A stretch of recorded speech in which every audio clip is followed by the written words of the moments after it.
யாராவது நம்மளை ஒதுக்கி வச்சாங்கன்னா ஐயோன்னு புலம்பிகிட்டு இருக்காம எந்த எல்லையில் வைக்கிறாங்களோ அந்த எல்லையில் நின்றணும் அப்படின்னு ஒரு மெசேஜ் படித்தேங்க. கரெக்டு தான். ஆனால் அங்கே எதுக்கு நின்றுக்கிட்டு இருக்கணும்? நம்ம பொறுப்புகளையும் கடமைகளையும் செய்ய போயிடணும். நம்ம வளர்ச்சியை பார்த்து அவங்களே நம்மளை தேடி வருவாங்க. பட் நம்மளை சுற்றி எல்லைக்கோடை போடுறதுக்கு மறக்கக்கூடாது.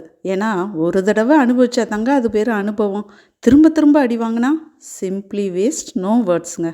சிப்பி காலம் கொஞ்சம் இருந்ததை நல்லா மசாலா போட்டு அது கூட முட்டை பொரியல், தயிர், சாதம் அப்படின்னு லஞ்சுக்கு செஞ்சாச்சு.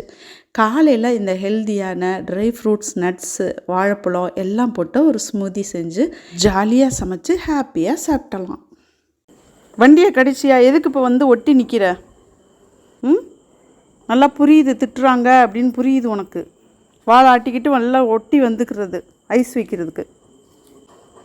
சரி போ.